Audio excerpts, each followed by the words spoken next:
Hi, I'm Peter Schertz. I'm the Jack and Marianne Frabel Curator of Ancient Art, and I'm going to be giving you a tour of our current exhibition, Treasures of Ancient Egypt, Sunken Cities. As you can see, I do not have a mask, but generally everybody who comes to the museum these days is wearing a mask and we're keeping socially distanced.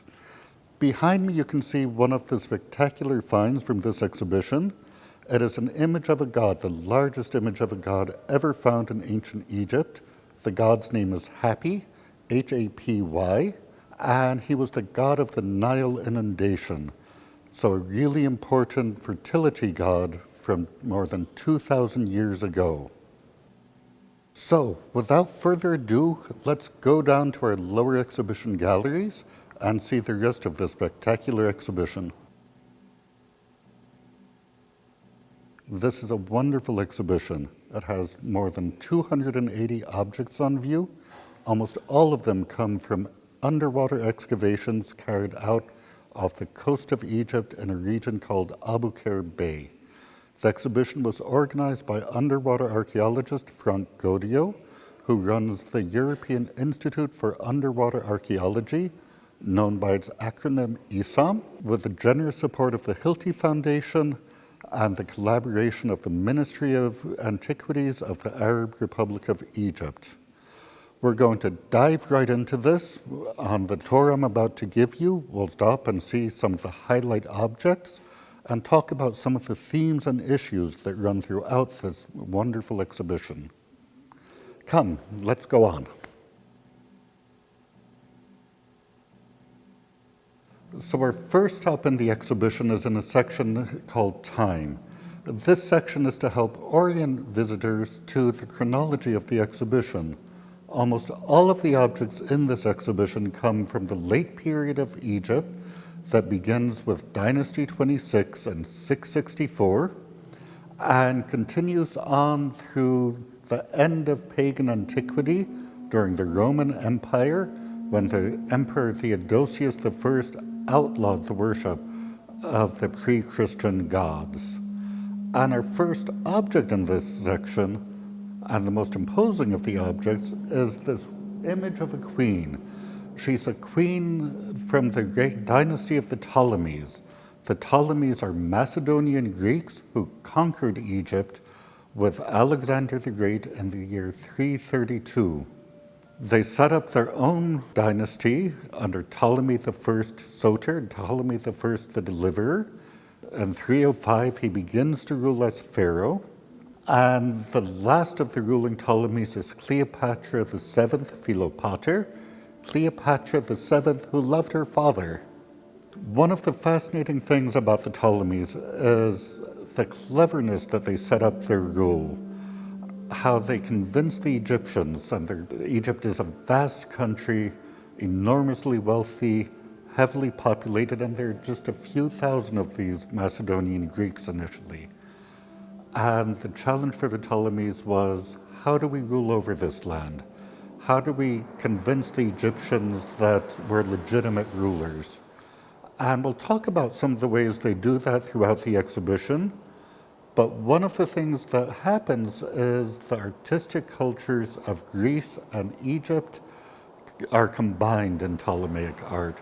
And you see that in this queen. If you look at her, she's very, very stiffly posed. That's typical of Egyptian art, which sought to emphasize the idea of stability and the eternal ruler. If you were to go behind her, you would see that there's a pillar that supported her in the back. Again, it helps stabilize the image, but it's a blank pillar. In Egyptian art, you would normally have hieroglyph inscriptions saying who is being depicted and often why, if it's a dedication to a god or a temple, but you would have information. The Ptolemies didn't do that with this. Very Greek also is the rendering of her hair. That's a Greek hairstyle.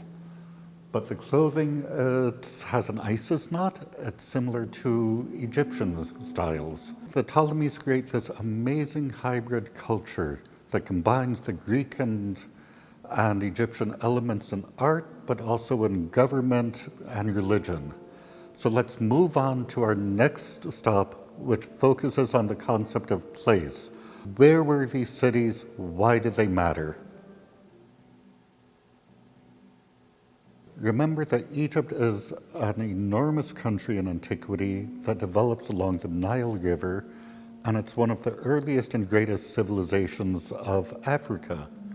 But many of the objects in this exhibition come from the Mediterranean coast of Egypt, and they date from a time when Egypt is in increasing contact with the rest of the Mediterranean world. So the cultures of the Near East, for instance, the Phoenicians and the Babylonians and the Greeks, and of course later the Romans who dominate the Mediterranean by the 2nd century. One of the most important finds that Gaudio discovered is the stele. It's called the Stele of Thonis Heraklion. And it's really interesting because what had happened is Gaudio began his excavations looking for 3 different cities that we knew from ancient texts. The city of Thonis, the city of Heraklion, and the city of Canopus. When they discovered the stele, in the hieroglyphs it records the name of Thonis. So great, they found Thonis, one of the 3 cities. But they found it in a place that they knew from other excavated material and literary sources was also called Heraklion.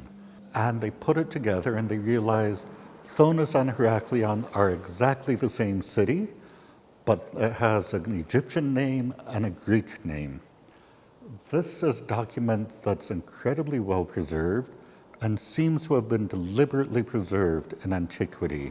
It records a tax decree.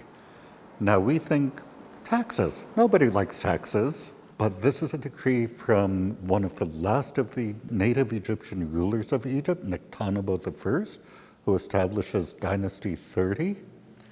And he says that the import and export taxes from the city of Thonis, and again, Thonis in Egyptian, Heraklion in Greek, are to support the temple of Neith in another city in Egypt called Sais. And the priests of the temple apparently wanted to preserve this when Egypt was being ruled by Persians or the early Macedonians, so that they could eventually say, yes, and remember, you should bring back the taxes and the benefits that used to accrue to our city. So remember, this is a city on the Mediterranean coast, and it's a major port of trade. So it's very cosmopolitan, and you'll see that in our next stop. Thonis Heraklion is a trade city. It attracted people from all over the Mediterranean. And you see that in this case of jewelry, where we have some objects from the Near East, we have objects from the different parts of the Greek world also. These sort of crescent-shaped earrings that you see here, those are Near Eastern. And you see that throughout this exhibition, this wonderful confluence of cultures in it. Some of the bowls that were found in a temple of Amun-Gareb, which we'll talk about in our next stop, those also come from Near Eastern sites. And one of the things that this indicates is not just the eclectic population, but these objects were found in the temple of Amun-Gareb also. And it suggests that foreigners were also coming to Thonis Heraklion and worshiping the local gods, which makes perfect sense in a polytheistic culture. Polytheistic culture is one where they believe in many gods. And the peoples of the ancient Mediterraneans mostly were polytheists. And part of that system is that when you're traveling, you accept the local gods because they're the gods of that place, and you give them honors. When an Egyptian goes to Phoenicia, they would probably stop in the local temples and honor the local gods also. That was part of the system. And this jewelry really makes that point, because some of it comes from Greece, some of it comes from the Near East, some of it is clearly Egyptian. At our next stop, we're going to talk about the temple of Amun-Gareb itself, the major religious shrine in Thonis Heraklion. and a place where every new pharaoh came to get legitimacy to rule from the gods. So I'm standing here next to another naos. We saw the naos of the decades as we walked through the introductory section. And a naos is a Greek word that means dwelling place of a god. And this is the dwelling place of the god Amun-Gareb. Amun was one of the most important gods in Egypt, particularly in the late period and in the Ptolemaic period. Behind this object, you can see a photo mural of part of the city of Thonis Heraklion, and the big building that dominates this photo mural, that's the temple of Amun-Gareb. And if you look next to it, there's a smaller sanctuary to Amun's son, Khonsu the child, and we have his naos at the other end of the photo mural. What's great about being able to see the naos up close is you can look at it and you'll see these little dowel holes in the stone in the front. Those are for doors, because every morning those doors would be opened, the cult image of Amun-Gareb would be taken out, given new clothes, new food offerings would be placed in front of him, and he would reside outside of his dwelling place during the day. At night, the priests would come, they would put him back in the naos, and they would close the doors, all snug and tight for the night. Other finds in this section of the exhibition, as I mentioned with the jewelry, come from the temple of Amun-Gareb, and it's part of the most fascinating part of this exhibition, is that we see things like a display of bronze instruments that come from the temple, and they help us understand what was it like to be in an ancient temple, what were the practices, what kind of temple furnishings existed. We don't really have that type of information from ancient temples, but we see it in this exhibition. So we're going to go on now, and we're going to talk a little bit more about Egyptian religion with three of the primary gods, Osiris, Isis, and their son Horus. So these are enthroned images of two of the most important gods of ancient Egypt. They're brother and sister, but also husband and wife. They could do that because they were gods, not mortals, and the rules of mortals don't necessarily apply to ancient gods. Their names are Osiris and Isis. Osiris is holding its typical attributes of a crook and flail. These are agricultural symbols. In Egyptian mythology, Osiris is the first king, and these two symbols become symbols of royalty for all later Egyptian pharaohs. Isis is his wife and a sister. She's a goddess of magic, often, and they have a son named Horus. In the case behind me, you're able to see images of Isis, Osiris, and Horus. They're called the Osirian triad. And it's one of the principles of Egyptian religion is that it's often organized. Gods often come in the form of triads, generally a father, a mother, and a child. So there's recreation, it's a divine family that echoes human families. Osiris and Isis are two of the major gods of ancient Egypt. In Egyptian mythology, they have two additional siblings, Nephthys, another goddess, and Seth, a god. Osiris is the oldest, and Seth is quite jealous. Seth wants to be king, so he tries various ways to get rid of Osiris. First, he locks him in a box and hides the box, but Isis, the loyal wife and sister of Osiris, finds the box. This enrages Seth, who tears Osiris into 14 pieces and scatters the pieces across Egypt. Isis has to find all of those pieces. When she does, she reassembles them and she creates the first mummy. So this is what's called an etiological myth a myth of origins, of causes. It explains why there are mummies. Isis makes the first mummy. And remember, in early Egyptian civilization, only the royal family gets mummified. So again, first king, first mummy, and it's the paradigm for the royal family. So let's go learn a little bit more about this myth at our next stop that shows Osiris on his funeral bed. This is one of the most unusual and surprising images in the exhibition. It shows the god Osiris on his funeral bed. He's been reassembled by Isis, who remembers as a magician. And Isis has turned herself into a kite, a bird of prey. She's landed on Osiris, she's standing on top of him, and she's about to use her wings to beat the breath of life into her husband. And at the same moment that Osiris returns to life, he and Isis conceive a child, Horus, their son. And Osiris recedes from this realm into the netherworld of the Egyptians. And he rules in the netherworld. This is the land where people who die in our world strive to get into the netherworld, which is a world much like this one, but better. That becomes the realm of Osiris.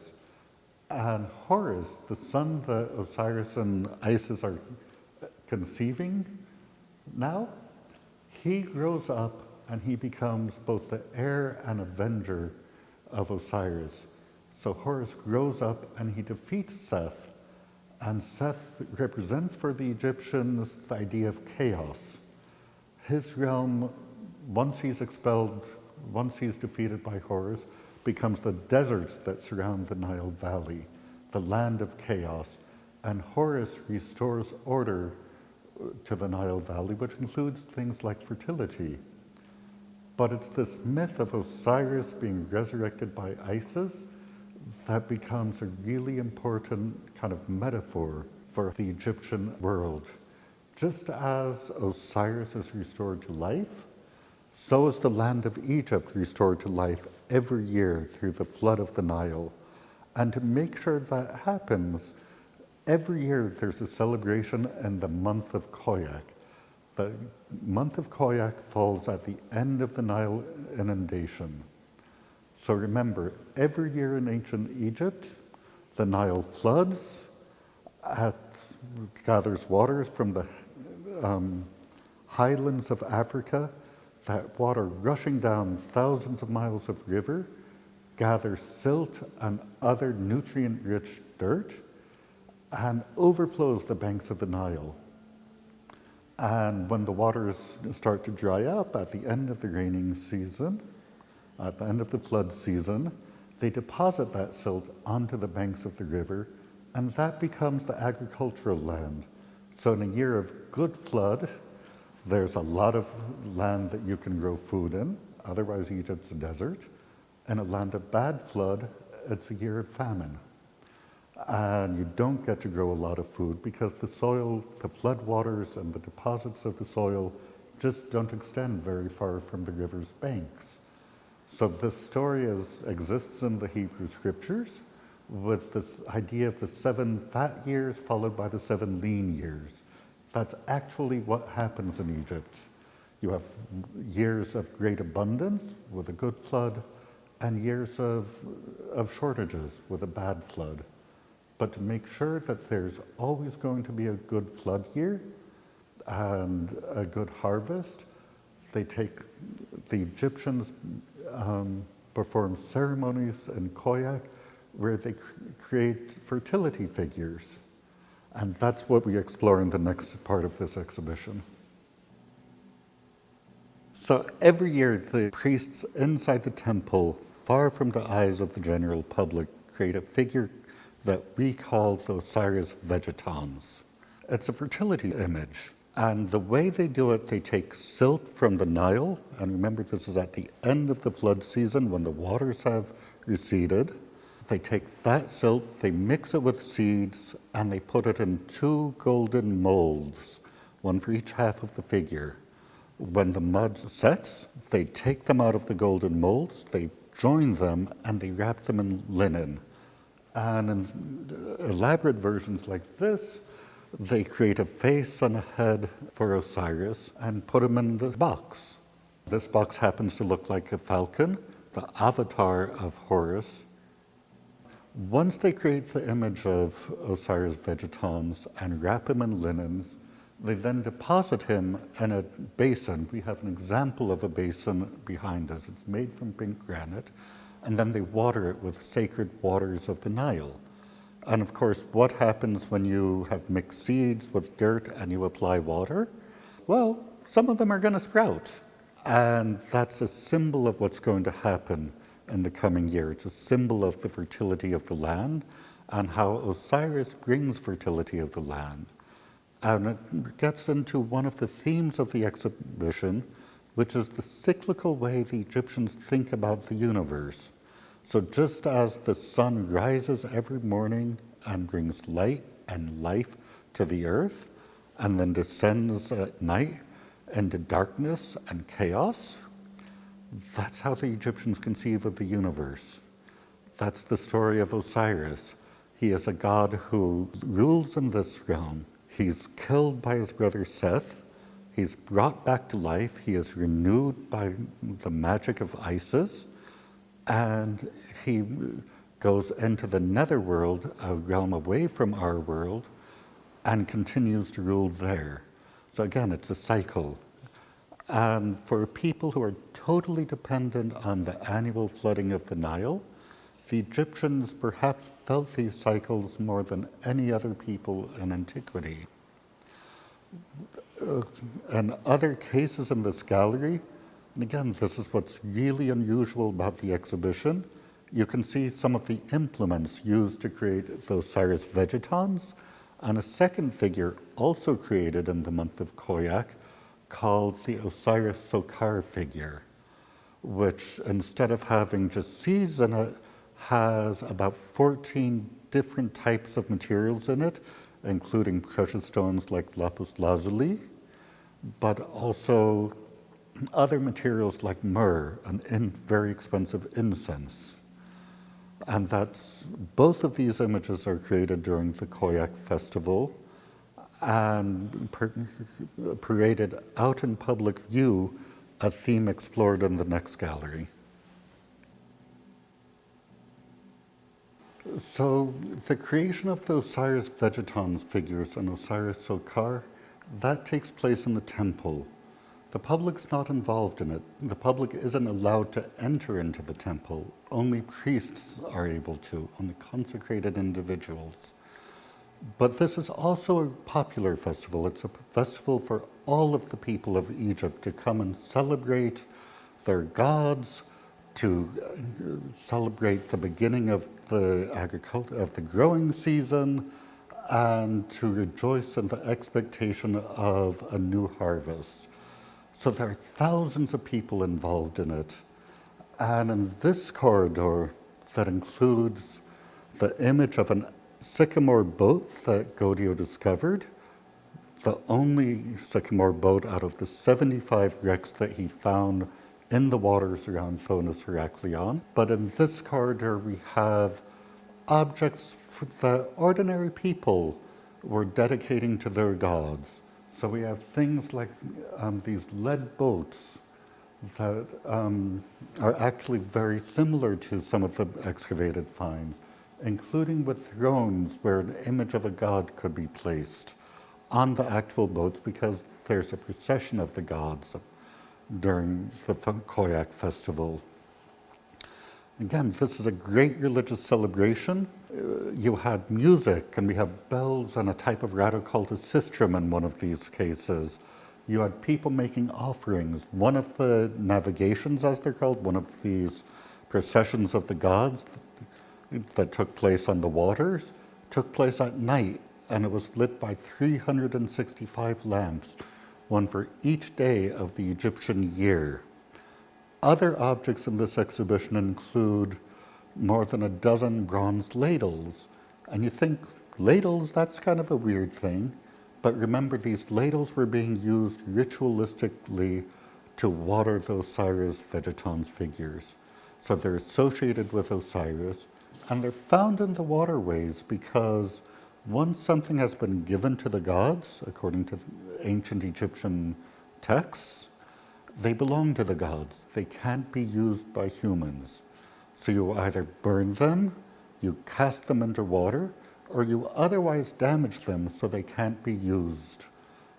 Other objects in this exhibition include these images of gods that were placed on poles.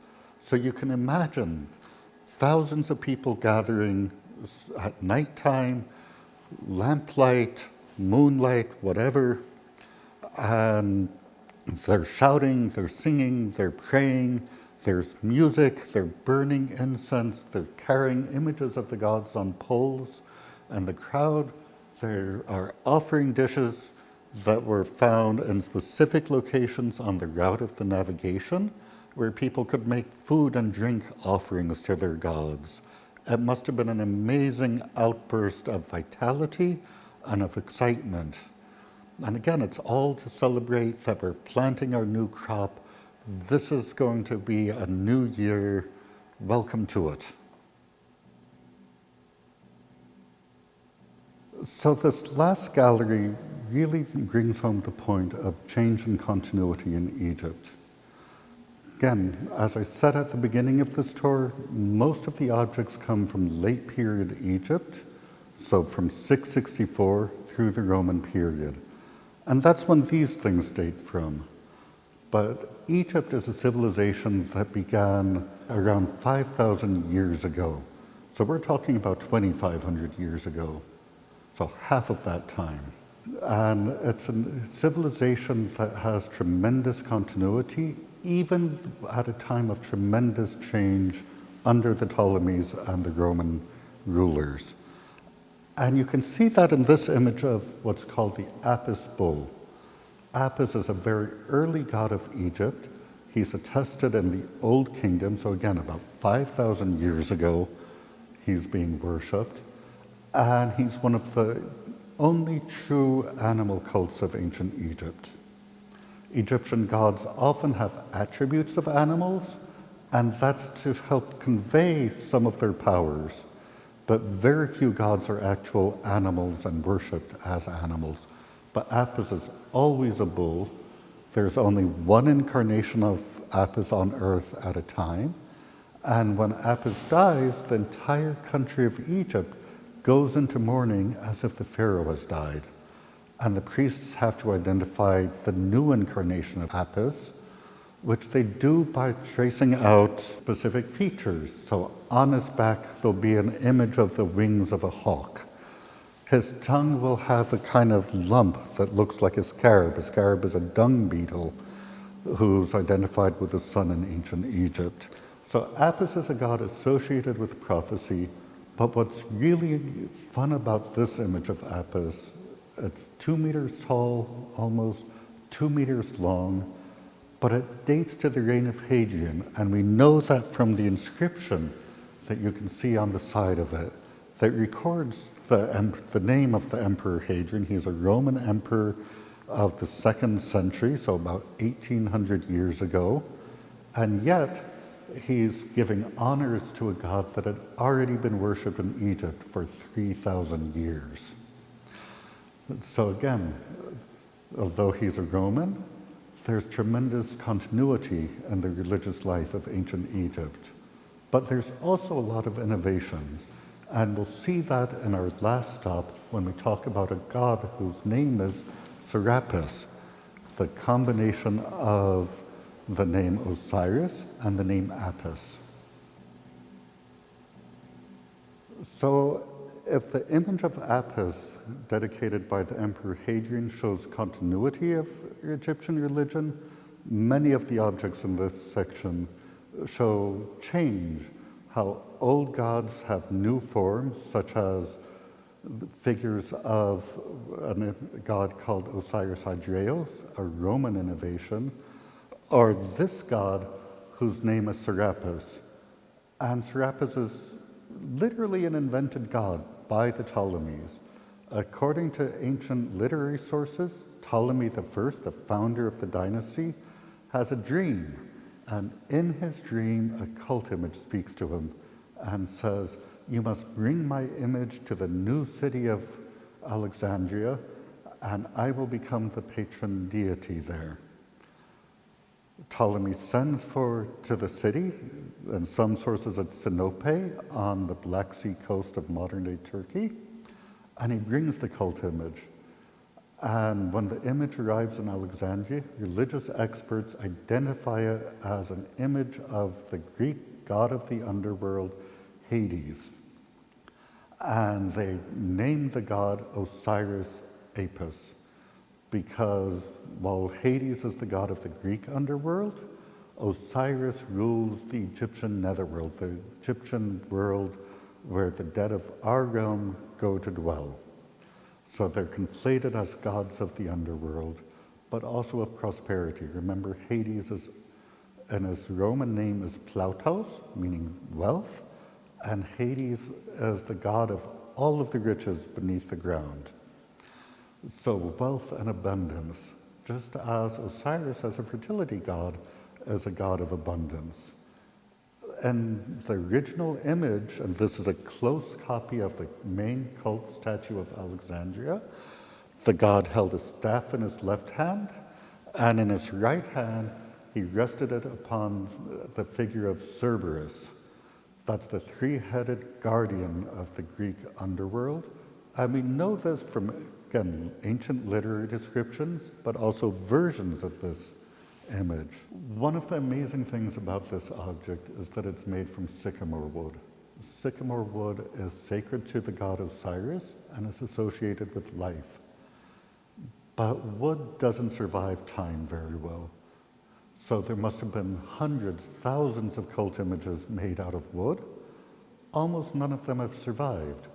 Part of that is because of the nature of the material, and part of it is because with the rise of Christianity, cult images were systematically destroyed because they were trying to replace the ancient polytheistic gods. So you wanted to get rid of their imagery. So cult images on any medium, whether it's bronze or marble, a different stone or wood, they almost never survive from antiquity. But this one has. And when you look closely, you can see traces of ancient paint on it, especially pink and blues in the folds of the garments. You can see traces of white plaster on his head, on his face, on his neck. That was probably a surface to which gilding was applied. Gilding is just a thin sheet of gold, and it's because gold is really important to the Egyptians. They believe the skin of the gods is gold. Gold is the color of the sun, but it's also a perfect medium because it never tarnishes. So just as the gods are perfect, their skin must have been perfect. And just as the sun gives life to this world, the gods ensure that life also.